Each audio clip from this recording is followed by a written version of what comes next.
The true definition of feedback is supposed to be information given to me when I can still do something with it. Tap into the sources of self-efficacy to unleash your personal power so that we can do what our learners desperately need and what we need to stay in the profession, which is feel good about ourselves. Hello, Montgomery County. This is Brandon Langer with the OPL podcast. Thank you for joining us today. We are here with Kristin Anderson, who is on in our building to talk all things feedback. I had a great session yesterday about efficacy, and I'm joined by two wonderful program administrators within our office as well. So I'll let everybody introduce themselves. Shauna Weller, Program Administrator for Professional Development here at MCIU. Kristin Anderson, co-founder and CEO of the Brilliance Project. Stephanie Schwab, STEM Program Administrator at MCIU.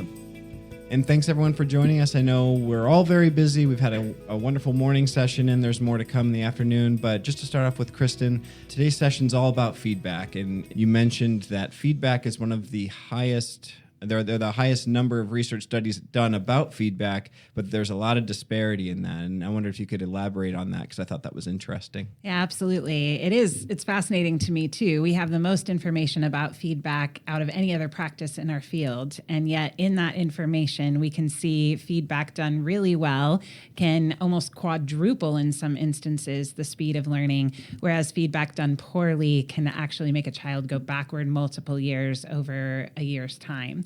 And the distinguishing difference between that feedback is about how we use it and what are the characteristics of that feedback. So for example, when we think of feedback, do we think of feedback as evaluation and grades?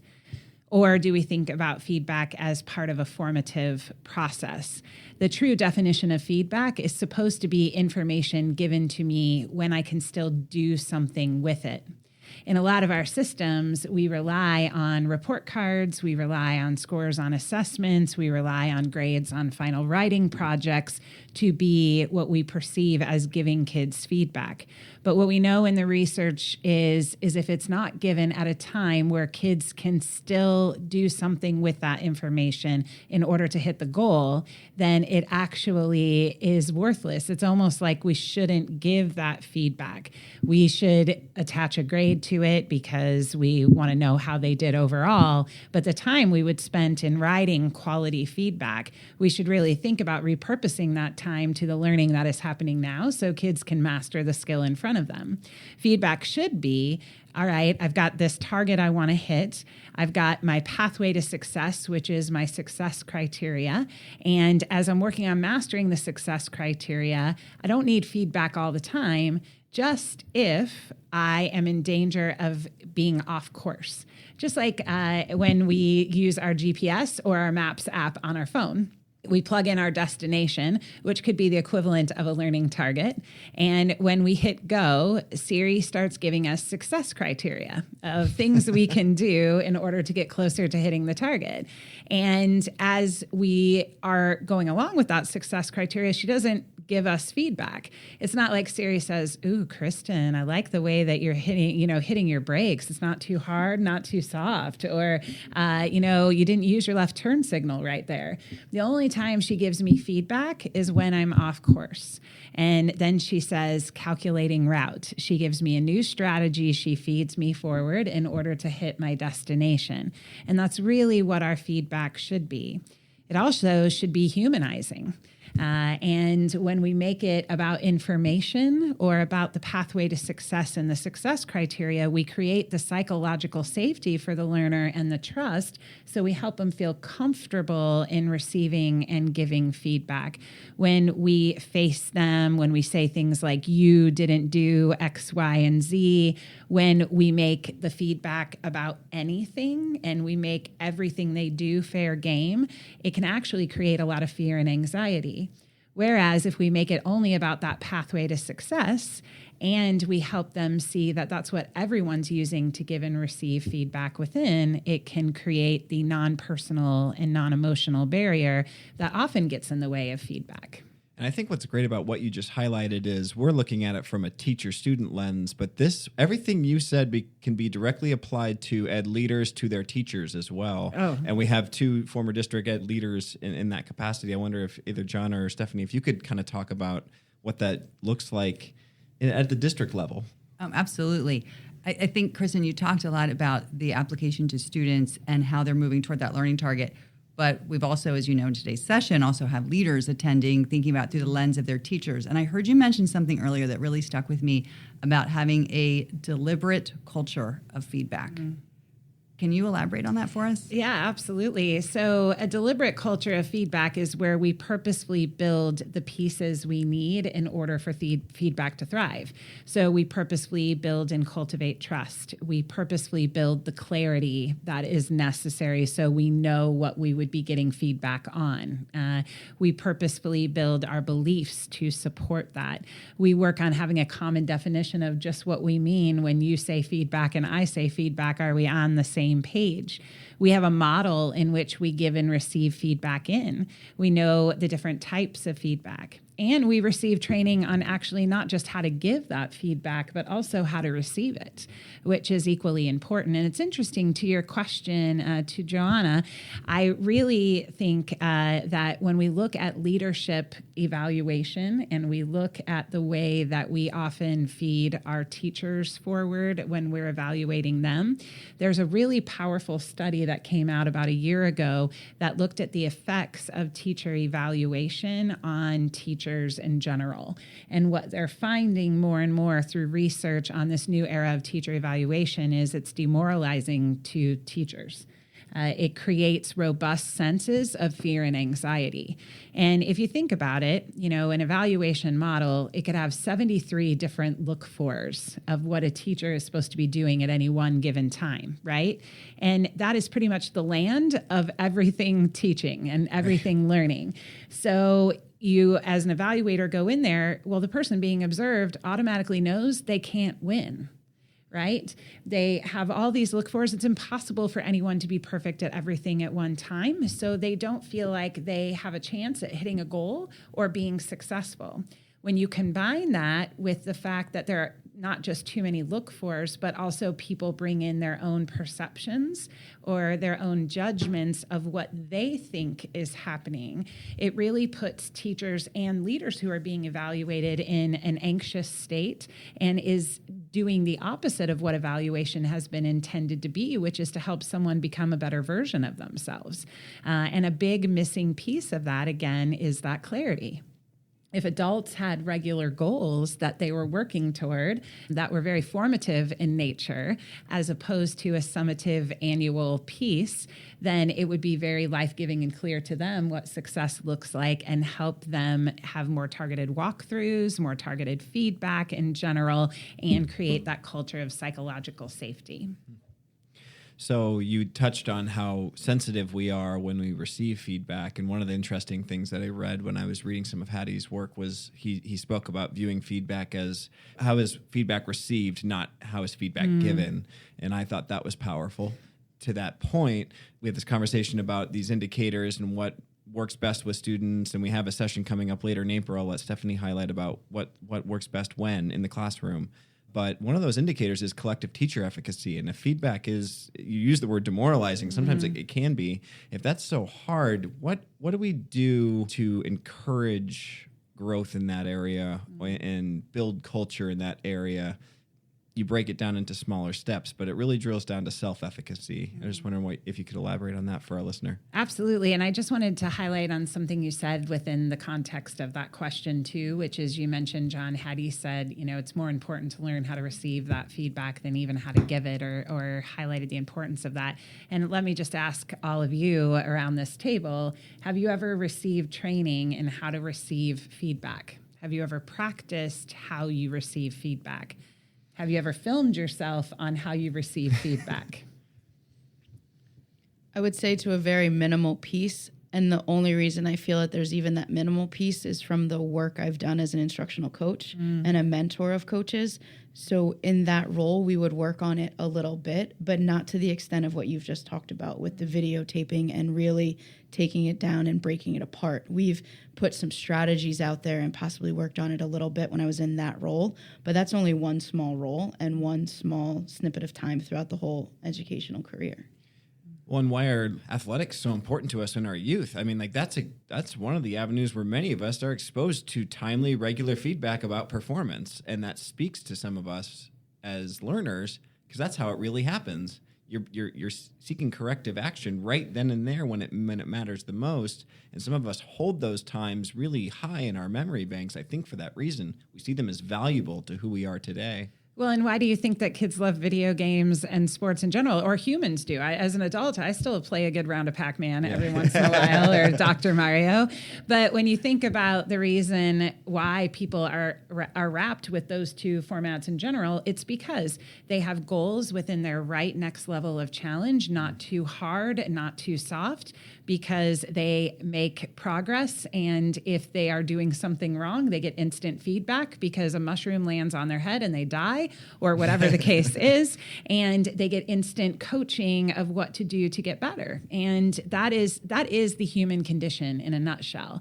That is what we need as human beings. So you were talking about self-efficacy and talking about collective efficacy. Well, collective efficacy is all the hot ticket right now because it's the number one effect size in the visible learning research. So some people end up seeing that and then they go, oh yeah, Kristin, I want to work on collective efficacy. Give me some of that because that's the number one. I mean, who doesn't want 4 years growth over a year's time? The issue is there's a lot of things that have to be in place in order for collective efficacy to truly be lived. That's why it gets 4 years growth over 1 year's time, because it's freaking hard. And you have to work diligently to create it.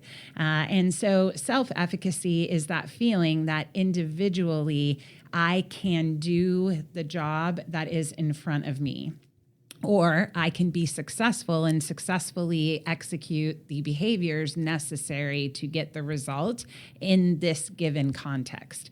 Self-efficacy is very contextual. So I could have high self-belief when it comes to writing. I could have very low self-belief when it comes to reading out loud. And so when you think about collective efficacy, it's only possible when every individual educator has strong self-belief that they can teach the kids in their classroom. When I close the door, if I don't believe I can reach the English language learners in my classroom, or I don't believe that, Marcus can be taught, or whatever the case is, then I am not going to contribute in a beautiful way to the collective belief. And I think one of the things that we don't talk enough about is the inner life of the teacher in general. What's happening with their beliefs? What's happening with the person they are, the person that they show up as? Who's tending to their self-worth, their being, their belonging? And so it's something that's really intriguing to me is I heard a quote this morning, get adults to breathe in possibility and breathe out fear. And in other words, that notion of saying, I am capable of doing anything. Educational research supports the fact that teachers are infinitely powerful. They're actually more powerful in conjunction with instructional leaders than any other stakeholder in their lives. And when you think about the power of a teacher, I think we're playing small. If we had every educator decide and determine, I doubt my capabilities to be able to do this in my teaching, but I am going to go on a journey to increase that belief so that I can be the very best I can for my kids and for myself, just feel really good about myself. It's imperative. I did this in my personal life because I have high self-belief in a lot of areas of my work life, and I'm always going. In my personal life, my health and just overall appearance was something that was really, I had lower self-belief in, particularly in my ability to run. For 42 years of my life, I completely avoided running. I knew that it was something that when I was in high school, I signed up for tennis and basketball because I could run from line to line, but I would never have to run long distance. But I decided a couple of years ago that I wanted to start a journey to significant weight loss and better health. So I decided that one of the mile markers of hitting that goal would be to become a runner. And when I say become a runner, I just mean start running, just to be clear. And so I decided that the big goal was to lose a significant amount of weight and to be healthier. And I chunked that big vision down into some very practical, tangible goals to begin my way to getting there. So my first practical goal was I'm going to run a 5K. And that might as well have been, you're going to run an ultra marathon, because I was so far away from that, right? And so I worked to find the sources of self-efficacy that we've learned from Albert Bandura and researchers like Woolfolk and Hoy, for example, or Megan Shannon Moran, that actually increase my self-belief.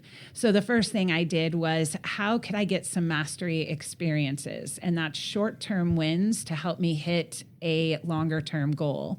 So if my longer-term goal was to run a 5K, I decided that I would have a goal of walking a mile, being able to walk 2 miles, being able to walk 3.2 miles. Then I got the app From the Couch to 5K, and it was, can you do week 1 of From the Couch to 5K? Can you do week 2? Can you run for 5 minutes without stopping? And so I had some mastery experiences, and every time I hit one of those smaller goals, it was life-giving, because I knew I was getting closer and closer to that destination. Since then, I have run 7 5Ks total. I have shaved 26 minutes off my first time from my first 5K. What I love about running is it's just about becoming a better version of me. It's not about trying to compete with anybody else. And it's been very important to me in this journey of trying to become all I believe I'm made to be. And the self-belief that has come with it has been quite significant, I would say.